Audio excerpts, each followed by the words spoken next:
time.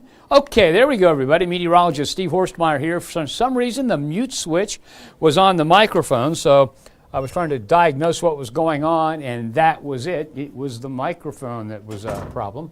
So we are looking at a hot day tomorrow. I think we're going to make it up to 90 tomorrow. And as we head on into the weekend, things change dramatically around the tri-state. Okay, so you should be able to hear me.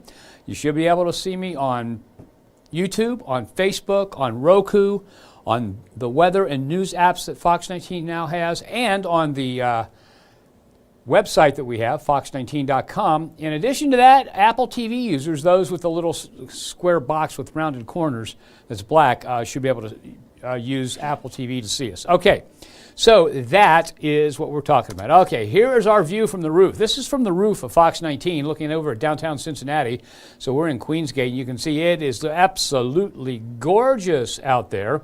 And this is what it looks like when you're looking at it from Turfway Park. High, thin cloud cover, lots of blue sky. Nice, nice evening around the tri-state. Right now it's 83, but the high temperature did make it up to 88 today at the International Airport. One of the reasons we've been looking at it, Ethan Emery and I were looking at this earlier, and one of the reasons it's so easy for it to get that warm, we only had a high of like 86 in the forecast, so it overshot our forecast by 2 degrees.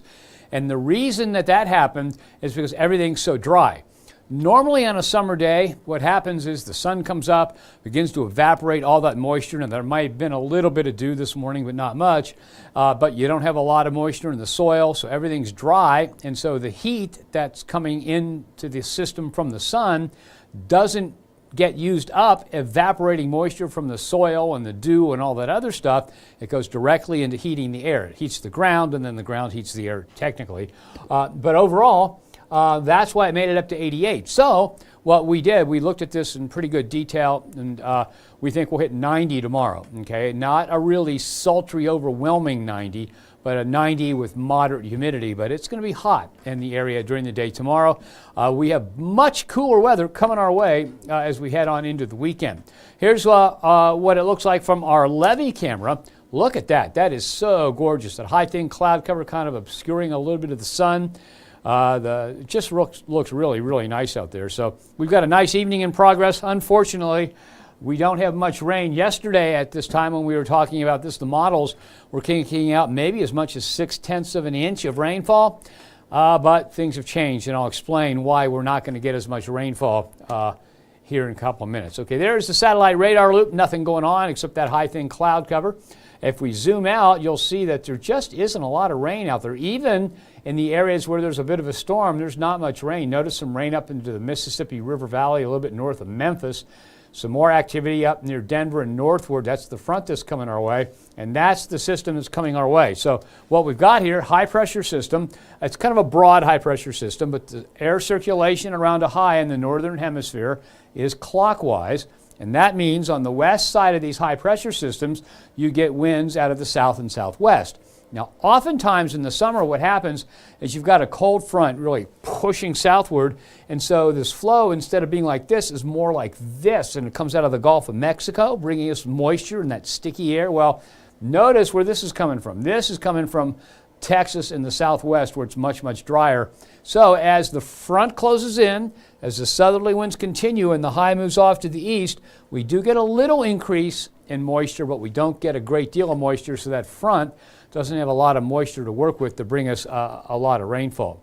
Okay, airport temperatures at 7 p.m. Well, let's see, 79 in Richmond and Batesville. It's as cool as 76 in Ashland and Maysville, 77 in Washington Courthouse. Most of the rest of the area right around 80 degrees or a little bit warmer than that. So we are talking, again, about a nice evening in the tri-state without a lot of humidity, with a gentle breeze. Should be nice if you are out and about. Okay, the next 2 days will look like this. Starting tomorrow at 7 a.m., notice just a few patches of cloud cover out there. Temperatures in the mid, a few spots in the 60s, but mostly upper 40s to upper 50s.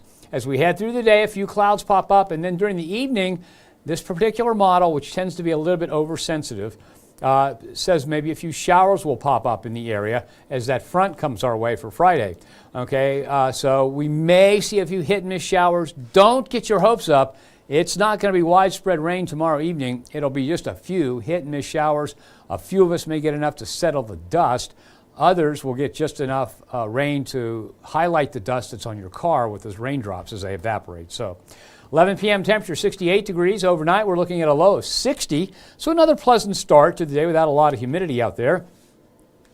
And the high temperature tomorrow about 4 o'clock, right around that. And you could see it much better, I guess, if I get out of the way or give it to you full screen.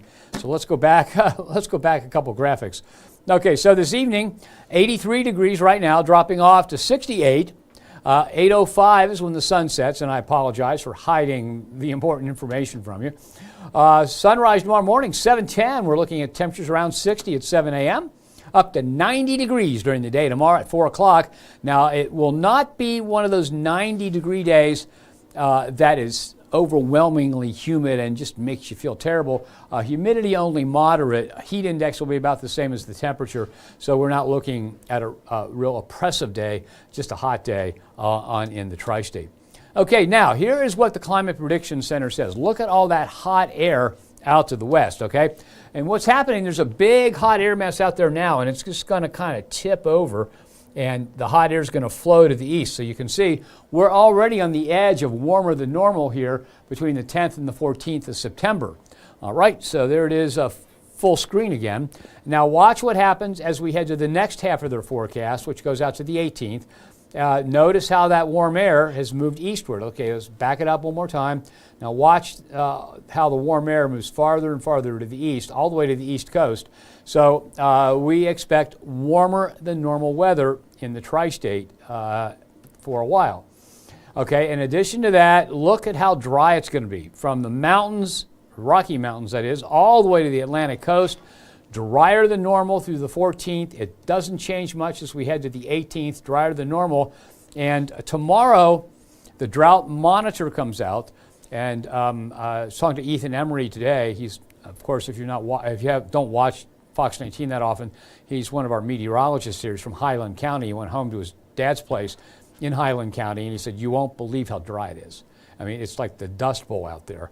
And the drought monitor said it's excessive or extreme drought in parts of Highland County. And we'll see what the drought monitor says tomorrow. Now, that data goes up through Tuesday of this week.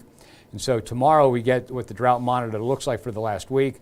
In addition to that, on this particular show, we'll look at the drought monitor. We'll look at the new information out from the Climate Prediction Center. That comes out every day, out to 14 days. And we'll take a look at what the climate models say for the next 3 to 4 weeks as far as precipitation and the need for rainfall goes.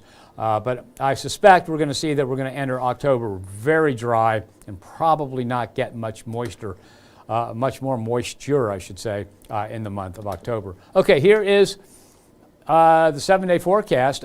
60 tonight, 90 tomorrow, 88 on Friday with some scattered afternoon thunderstorms in the tri-state. Just scattered. Again, the moisture could be, it could come down as a brief heavy downpour in a few spots. Most of us just get a shower, just enough to settle the dust. And take a look at what the European model says. We looked at this yesterday, and I don't know if you saw it, if you were watching yesterday, but if you did, you would have noticed that there were a number of spots that had almost 0.6 of an inch of rainfall. Okay, the latest run from today says nope. It says really most areas less than 0.2 of an inch, and that's not nearly enough to help much. It'll settle the dust, it'll wash some of the ragweed pollen out of the air. That's about it. So don't get your hopes up that this is a drought buster, because it definitely isn't. Okay, then for Saturday, a low of 54, a high of 71. On Saturday, there will be a few spots in the tri-state that do not make it out of the 60s. Okay, I think the official high is 71. Sunday is Bengals Sunday, low of 46, high of 72. And if you take a look at what the forecast for the game looks like, if you're tailgating in the low 50s in the morning, as a matter of fact, if you get started early enough, it'll be in the 40s in some spots. 52 for tailgating, at kickoff 65, 70 at halftime, and then up to about 72 during the second half of the game. But it all adds up really to an ideal Sunday for football at Paycor Stadium. So if you're a Bengals fan, you're heading down there, you got a great day for football. Monday, Tuesday, and Wednesday all look dry. Monday, look for a high of 77 degrees, okay? On Tuesday, 84, 85 on Wednesday. And what we're talking about here, excuse me, I've got to take a quick drink.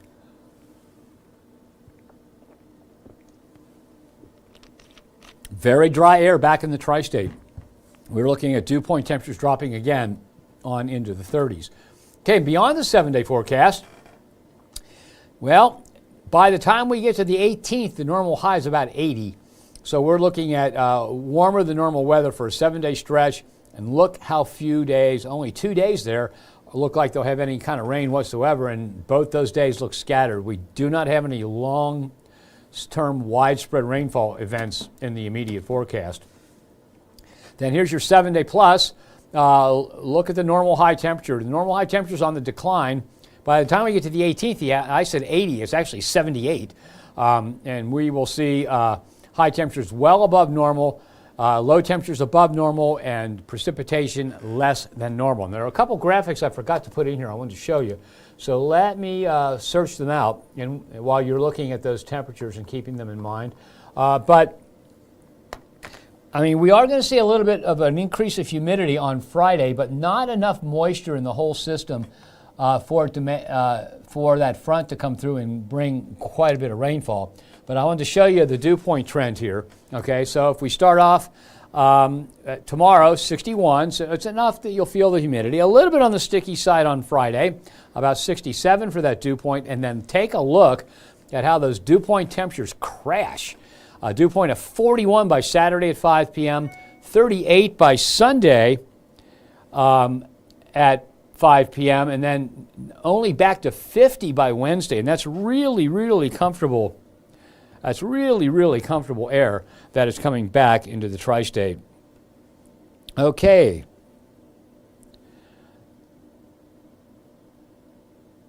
So, again, what we're looking at here, up here is the really, really sticky air. That's when the dew point hits 70, 67. It's humid enough that you'll feel it. It's uncomfortable, but it's not overwhelming. And then after the front comes through Friday and causes a few showers, the dew points drop to way comfortable levels on Saturday, 38 on Sunday, in the 40s still into Monday and Tuesday, and then 50 for Wednesday. So we've got some really, really comfortable air that is moving back on into the tri-state for a few days. Okay, and the other one I wanted to show you, I've got to find it here. I've got like 400 different scenes in my show, so sometimes it takes me a little while to locate the one, and I just had it, but I thought I had it. But I'll get to it. What we're going to look at is the next 10 days as far as what happens with the precipitation, temperatures, and the dew points. And you'll be surprised that, I mean, we're dominated by Canadian air essentially for the next 2 weeks, with a little break, if any, from that. So that means cool mornings and nice afternoons. And just, where did that thing go? You know, when you can't find something you just used a little while, it's time to clean the closet out. And it's probably way past time for me to clean this out, and I think I will here. Oh, there we go. I know what happened. I deleted a graphic, so it's in a different column than I was looking at. Okay, so this is going to load, and there you see it right there. Okay, what we have here, this is the nice air from Canada. Here's that plume of moisture. We just saw a little bit of that coming up the Mississippi River Valley. That is the humid air, but notice there's not a lot of it. It's not like the middle of the summer. So we put this into motion, and what you'll see is that there's a little bit of shower activity right there. You see that near the 86. That little bit of shower activity in the tri-state. We saw that on the model earlier, so maybe a few showers late tomorrow, but not much. And there comes the front right there. Now the frontal system has less moisture with it than it did yesterday, and when it has less moisture, that means less rain. So I think many of us will see a dust settler. A few of us will get a brief soaking downpour, but for the most part, it's going to be a disappointment if you're waiting for enough rainfall to fill back up that pond, or to water your garden so you don't have to drag the hose out to do that. Okay, then the front moves off by 8:20 a.m. on Saturday. It is out of the Fox 19 Now viewing area. It's just already cleared the far eastern parts of Lewis County. It's gone. And look at that, it's just cool air from Canada moving into the tri-state, staying with us. Notice the lack of really warm temperatures as we head for the next couple of days. Okay, so what we're talking about here is we're talking about another blast of cool air from Canada, keeping the humidity down, but also, since it's a big, chilly, high-pressure system for this time of year, keeps the precipitation down too. Okay, time for me to change cameras and take a look at the Facebook computer here, see if anybody's got questions or comments. And let's see, there it goes. All right, here we go. Starting off with Susan Wally Coriel Horn. Susan Wally Coriel Horn wants to know if I said October is going to be dry. And right now it looks like it, I'm afraid. Now, you've got to remember that this is now the 4th of September, and we're already talking about what's going to happen toward the end of the month.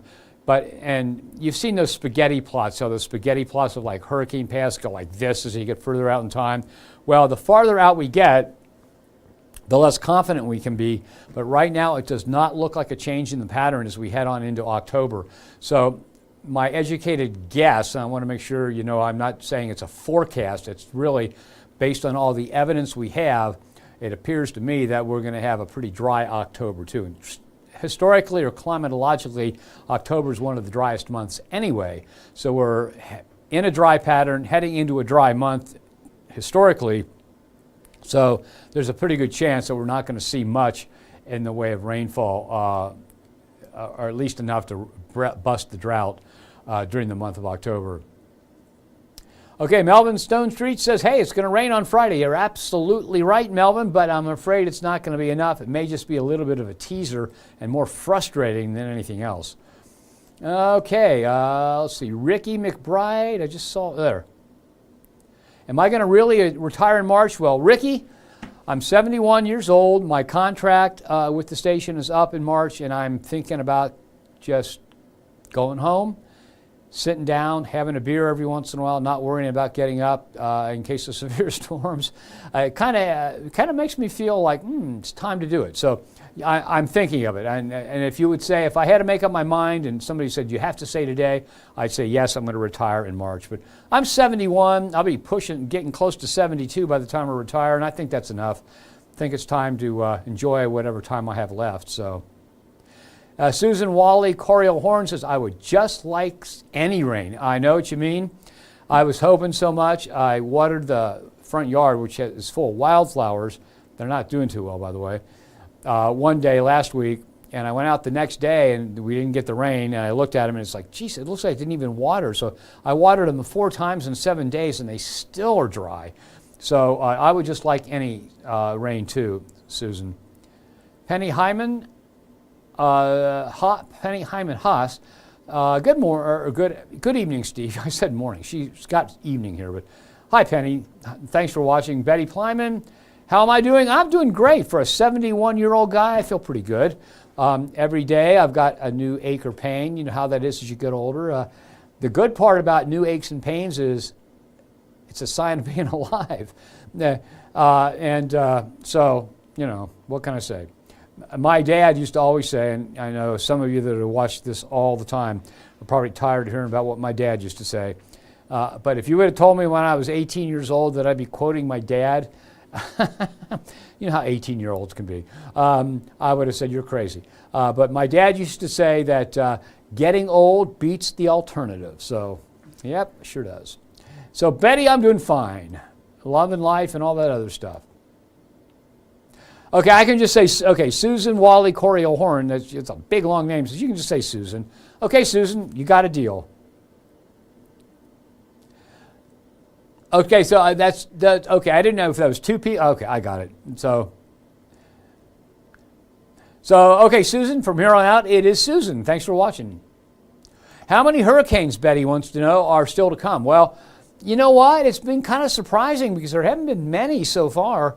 they still think there are going to be quite a few, and oftentimes the peak hurricane season is like from the middle of September to the middle of October, and so we're just getting close to the peak season, so activity should really pick up.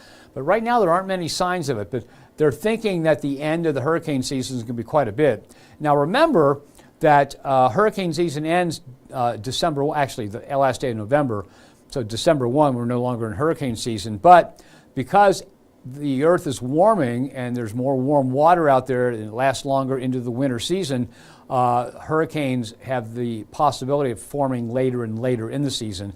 But right now, there's just not much showing up, but they're expecting it to become more active here in the next couple weeks.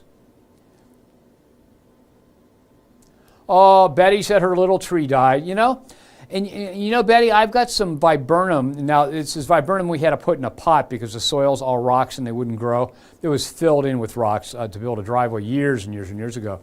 And I've been watering and watering and watering. And I think in some cases it may just be the heat. I mean, after all, we had 94, 94, 95, 96, and 98.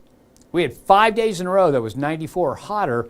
And even if there's plenty of water, some trees and some plants just can't take that. So it might have been not only the fact that it is dry, but also the heat that did it in. And then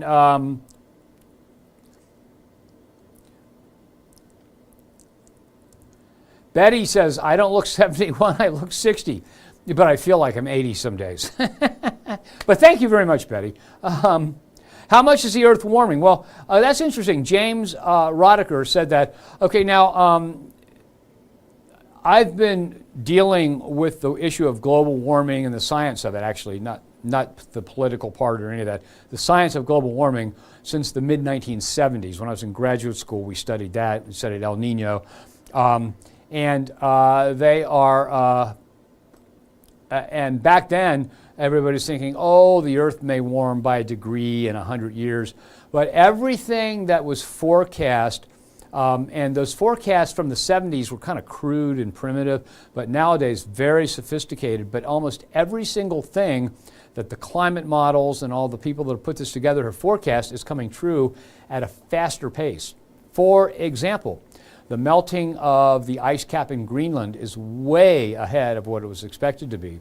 The melting in parts of Antarctica are way ahead. Now, it's interesting, people talk about Antarctica, and it's a big place. And there's West Antarctica and there's East Antarctica. The average elevation of East Antarctica is like 10,000 feet. I mean, it's a huge high ice plateau.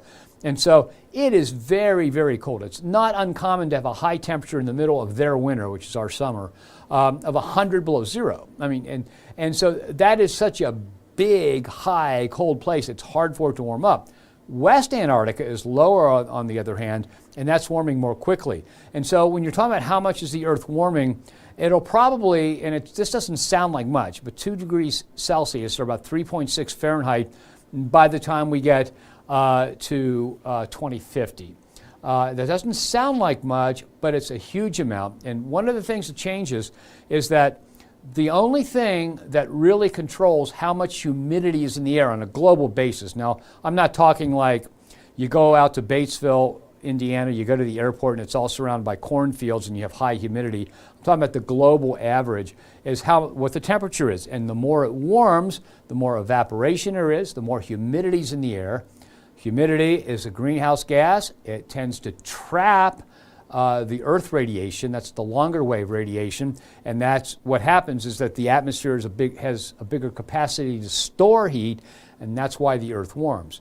So if you take the atmosphere and you reduce the number of greenhouse gases dramatically, more heat can escape to space. If you increase the number of greenhouse gases, more heat is trapped in the atmosphere, and that's what's happening. And everything is a little bit, is more than a little bit ahead of what had been forecast over the past several years. So it's warming. I mean, there's just no doubt about it. We've probably got 100 years of warming in the pipeline, and I don't try not to get into the political aspects of this. I just want to talk about the science, and the science is certain. It's absolutely certain that the Earth is warming.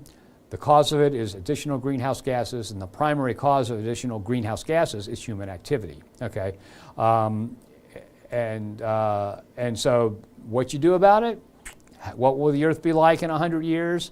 Well, I won't be around to figure or see, but it's going to be a lot hotter, and there's going to be a lot more episodes like this hot, dry summer around the world. And again, not only will there be more hot, dry summers, but there will also be more stormy winters, and so things will be a lot more active with a hotter Earth in the future. So, and that's just a capsule. I mean, there are specific things we could talk about, but that's just kind of an overall view of what's going on. It's just the Earth is warming because of more greenhouse gases, and it's warming pretty fast. All right. Anthony Shepard wants to know if I'm leaving. I'm not leaving right away. My contract is up in March, and I plan on retiring when my contract's up. I'll be getting close to 72, and I think that's time to kick back, enjoy walking the dogs without having to rush to work and things like that. Oh, so in Betty's tree that died was a Douglas fir. You know, that's pretty interesting because Douglas firs are pretty drought tolerant in most cases. So I'm guessing it was kind of the combination of the dryness and the heat. All right. So Anthony Shepard asks, yeah, I'm not leaving right away. I mean, there's always the chance that things will change. But right now, I just feel like it's time to spend more time with my wife. You've got to understand my wife works day sides, I work evenings, and so we rarely see each other during the week other than when she's getting up and going out the door and, you know, or I'm coming home and getting in the shower. So,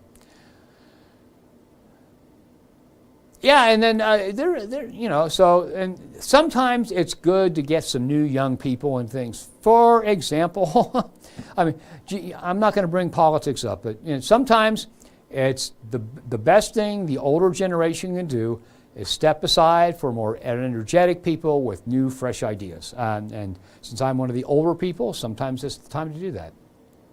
Now, James Roderick wants to know if I still teach at Mount St. Joe. No, I don't. I had quite a schedule going on, and I loved teaching at Mount St. Joe, and it is a great school.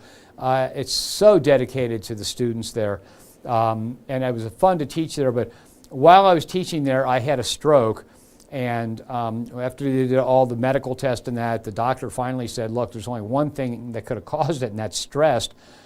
Are you a stressed out person? I said, well, I've got a type A personality, kind of generate my own stress, and one of that thing was working too much. So they said that, you know, in my best interest would be to reduce the amount of activity, so I had to stop teaching at Mount St. Joe. And then, so what I'm going to do when I retire, if I retire, I love photography. I've got a bunch of old lenses, new cameras, but old lenses. I love to take photographs, love to walk my dogs, love to ride my bicycle. And then there's that honey-do list that I've never completed since my wife and I have been together in 1989. And I'm sure that'll come back up if I retire. Okay, let me tell you what. Let's go back over the forecast. Sometimes I think I let a little bit too much of myself out there, but you know, I don't mind being truthful about my feelings and things. Okay, so let's go ahead and I got to see what's on camera here. Okay, let's go over this evening's forecast and we'll call it a night. We'll go over all the forecasts and then we'll call it a night. All right, so here we go. 83 right now at the International Airport. The sun's down at 8:05, so we've got about 21 minutes, 68 by 11 o'clock. Overnight, a low of 60 degrees. A few clouds, but generally mostly clear. Good way to start the day. And the high tomorrow, 90. Now today, we had a high of 86 in the forecast. It made it to 88.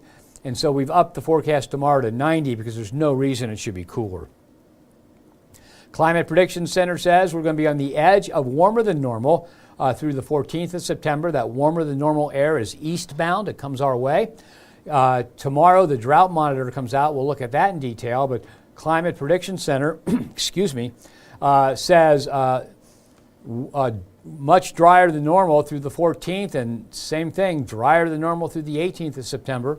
And when the drought monitor comes out, we'll also tomorrow be looking at the 4-week forecast of rainfall and rainfall demand. So we'll have an idea, and that'll take us on into, very close anyway, to October 1st. Okay, so here's the 7-day forecast, looking at a high of 88 on Friday with some scattered thunderstorms. And I want to emphasize, don't get your hopes up. You might be lucky enough to have a downpour come over you, but look at the rainfall totals there, not much. Okay, you're only looking, there are a couple spots where it's like 0.34. Yesterday, there were several spots where it was almost 0.6 of an inch. So the models are coming together saying, hey, there's not as much moisture as we earlier thought, so there's probably not going to be much to write home about with that rainfall. It's going to be a disappointment for most people. Saturday, a high of 71. Some spots will not make it out of the 60s. Sunday, we're looking at a high of 72. It's Bengals Sunday. So 52 as the tailgaters begin, 65 at kickoff, 70 at halftime, into the low 70s during that second half of the game. So it looks like a perfect day for football. If you happen to be going to the Bengals game, great day to be outside. If not, it's going to be a great day to be outside anyway. And then Monday, Tuesday, and Wednesday look dry with that warming trend back into the mid-80s, but mostly sunny and not really humid. When you look at beyond the 7-day forecast, high temperatures above normal. By the time we get to the 18th, the normal high is 78. So every single one of those days is warmer than normal. Only a couple days when we might see a little bit of rain, and the systems that could bring the rain on Sunday the 15th and Monday the 16th both look like systems with just scattered showers around the tri-state. And here's the summary of the next 14 days, temperature-wise. High temperatures and low temperatures. Highs well above normal, low temperatures above normal. And so it looks dry, and it definitely looks like it's going to be on the warmer than normal side as we head to the 18th. And again, tomorrow the drought monitor comes out, so we'll take a look at the current status of droughty conditions around the area. We'll take a look at the climate prediction model's forecast for rainfall. It goes out, it'll start on, let's see, it'll start for Friday and go out 4 weeks. And so we'll have a good idea of what it looks like as we head into October. And right now it looks pretty dry. And we'll look at all that tomorrow when all that data is available. Until then, let me take a quick look at Facebook, see if anybody else is, nope, nobody else has commented. So that's it for now. Thank you for joining me. Have yourself a nice evening. If you can, join me tomorrow, and we'll have more information on what looks like a pretty droughty end of September. Thanks for joining me. Have a nice night.